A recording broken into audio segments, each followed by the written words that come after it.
Get started with cryptocurrencies. One path, albeit still evolving, out of central banking. According to the Bank of Canada, 13% of residents were using cryptocurrencies in 2021, up from 5% in 2020. Of crypto owners, blockchain-based payments platform TripleA revealed that 34% are 18 to 22 years old and 41% are aged 23 to 35. This portends well for the parallel economy and financial sovereignty. These demographic data also suggest that cryptocurrencies are here to stay, and Canadian officials have been aware of that for a long time. As one of the pioneers, Canada added digital assets into law in 2014 and has continued to establish more detailed rules since then. To be fair, Canadian regulators have been largely flexible and innovative in regulating cryptocurrencies in the country, allowing the industry to flourish. However, the Bank of Canada has been watching closely and considering its own central bank digital currency. According to Golden Research Engine, at least 325 crypto companies are currently operating in Canada. With relatively streamlined regulation, crypto users can stay compliant with their finances, not fear authorities, and interact with a growing number of emerging crypto businesses. However, keep in mind that cryptocurrencies are subject to taxes and anti-money-laundering scrutiny. Cryptocurrency exchanges are supposed to register with financial authorities as well. In this chapter, we will explore suitable cryptocurrencies to maintain financial sovereignty, as well as the pros and cons of using these digital assets. Tamper-proof systems. Most cryptocurrencies, including Bitcoin, are censorship-resistant. They operate without the need for a central authority, although crypto exchanges make them vulnerable to interference and surveillance. The Freedom Convoy made clear why such resistance is necessary, and cryptocurrencies offer the potential to follow their own protocols, inherent rules, with transactions occurring between peers and without intermediaries. These systems use blockchain and cryptography to facilitate peer-to-peer, P2P, transactions. While the blockchain stores all the transaction data in its network, cryptographic signatures provide holders exclusive access to their funds. Some crypto assets use more complex cryptography to provide privacy. Bitcoin. As the pioneer electronic cash system, Bitcoin has a relatively simple design that offers some privacy, security, and decentralization. Bitcoin does not offer complete anonymity, especially when working through regulated exchanges. With an issuing cap of 21 million coins, it is a deflationary system that defies incumbent monetary policy. Since its creation in 2008, it has been the leading cryptocurrency in terms of market capitalization and adoption. Despite its price being volatile in the short term, Bitcoin's value has increased by more than 8,000% between 2015 and 2023. Bitcoin's market corrections garner headlines, but over the last decade it has grown in popularity for storing value. Ether. Launched in 2015, Ether emerged as the native cryptocurrency of the Ethereum blockchain. Since then, Ether has occupied second place in market cap and adoption rankings. While Ether has a more complex design than Bitcoin, its network is secure and relatively decentralized. As with Bitcoin though, Ether transactions are traceable and need layering for anonymity, although Bitcoin has more infrastructure in place for that purpose. Originally created to monetize a decentralized version of the internet, Ether is better suited to being a medium of exchange rather than a means to store value in the long run.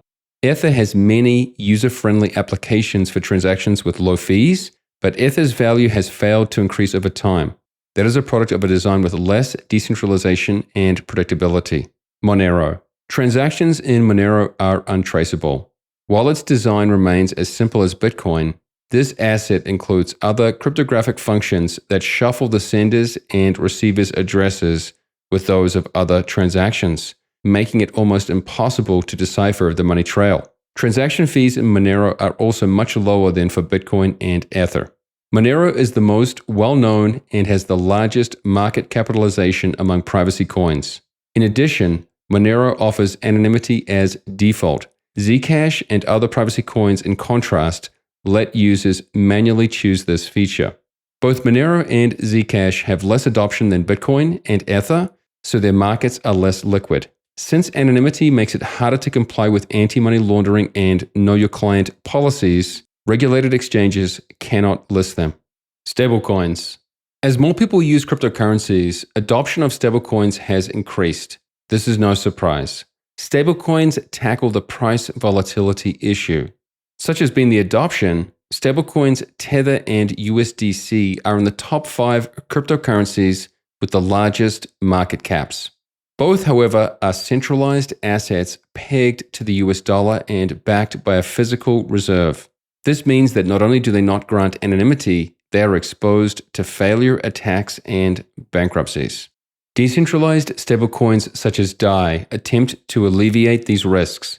Built on the Ethereum blockchain, DAI is backed by an algorithmic protocol that maintains a reserve of digital assets backing the value of the coins. The protocol automatically adds or reduces its reserves depending on the Ether price in US dollars.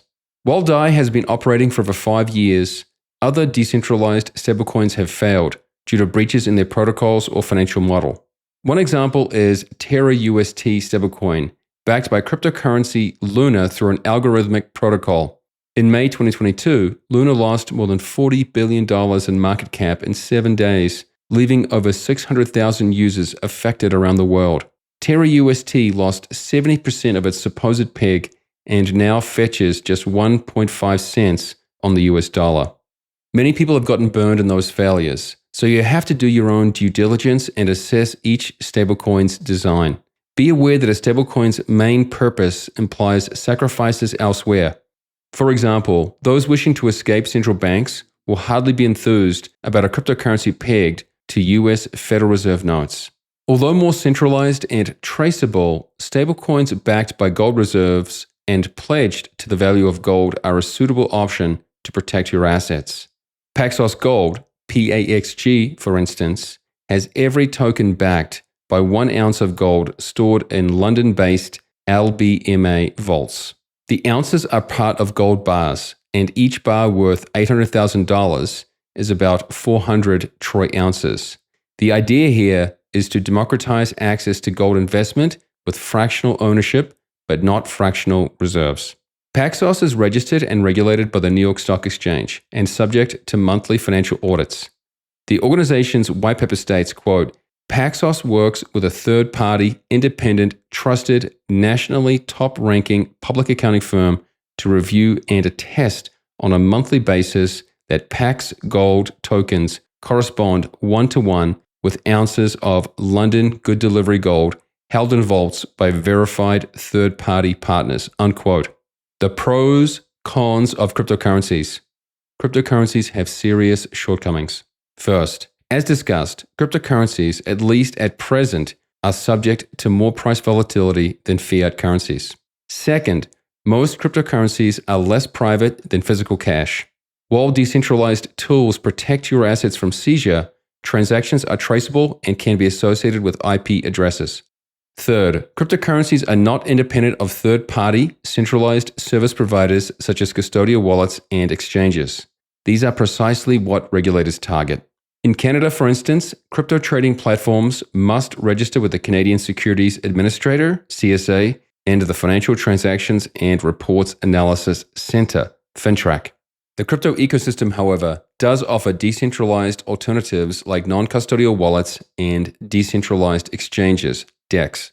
Non-custodial wallets and DEX bypass exchanges and their responsibility for taking care of other people's money. While the former creates unique cryptographic keys for users to access and manage their funds, the latter allows users to trade cryptocurrencies through P2P or smart contract platforms.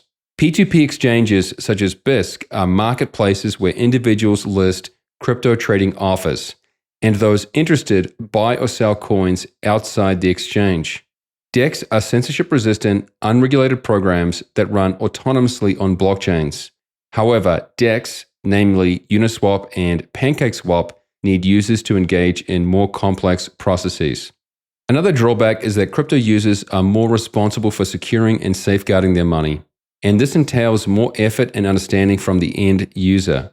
Precisely because of the lack of general education on the topic, users are subject to security breaches, monetary losses, and scams.